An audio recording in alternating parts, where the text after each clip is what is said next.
Na nanonood ng Happy Mother's Day. Eto na, partner. Baligtarang tong portion na to. Ibig sabihin, dalawang kasaysayan to, pareho sila ng sitwasyon, pero magkaiba ang nangyari. Paano sila nagko-cope, no? Sa isang sitwasyon na pareho silang hindi kapiling ang kanilang mga ina. Narito po't panoorin ninyo. Ina, ang inyong mga anak. Kahit ako Kahit saan ako natutulog. Paminsan hindi ako magkakain. Para akong aso na walang makain. Walang mama.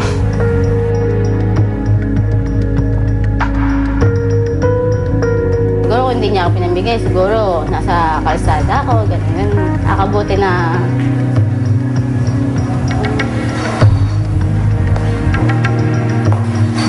pinalagaan ako sa iba. Sina Virgilio at Mary Jane, dalawang anak na parehong nawalay sa kanilang ina, magkabaliktad ang landas na kanilang pinatunguhan.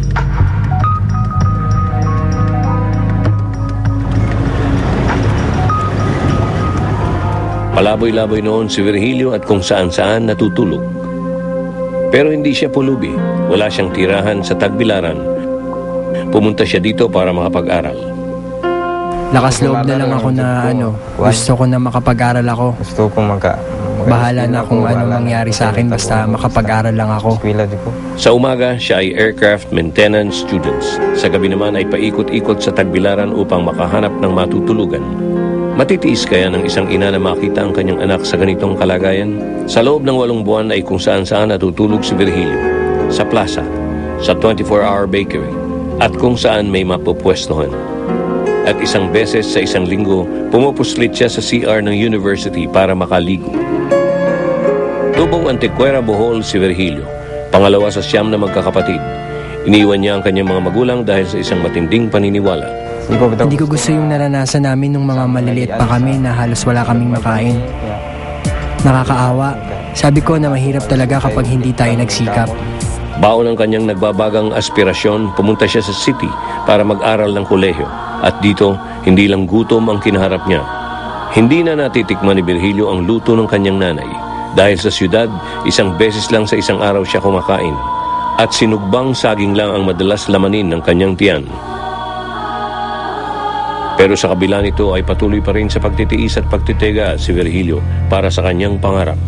Gusto ko na makatapos ako ng pag-aaral. Gusto ko na may marating ako.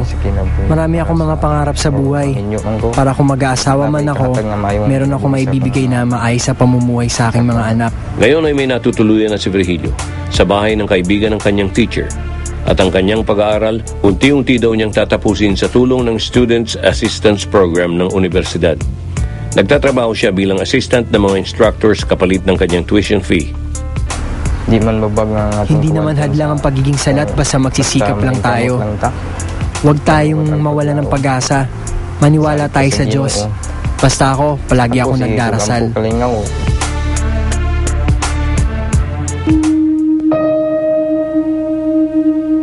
Lumaki ako na hindi ko nakasama magulang ko kasi siguro hindi ako kayang buhayin.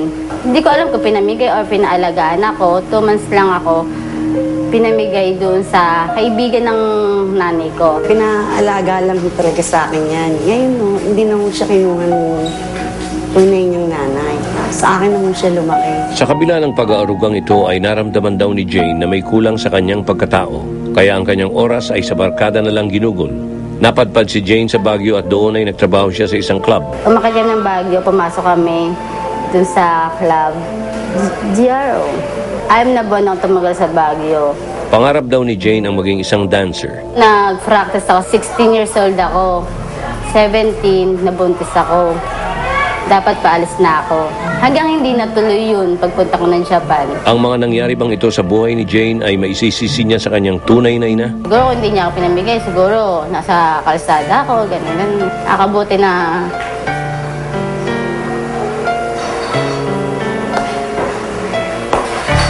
pinalagaan ako sa iba. Siguro masaya kami kung magulang ko totoo kasama ko. Ngayon ay 10 taon na ang anak ni Jane at ang tunay niyang ina ang nag-aalaga dito. Yung anak naman niya, ako ang nag-alaga eh. Kaya nga sabi ko, Jill, at hindi man ako nag-alaga sa'yo, Yung anak mo na inalagaan ko.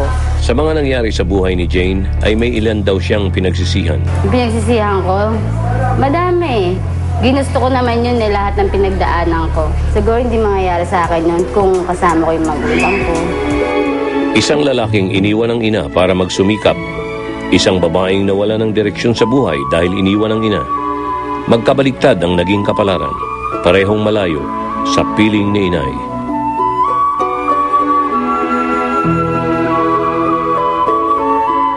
Well, ganun talaga eh. Iba-ibang tao, iba-ibang kasaysayan.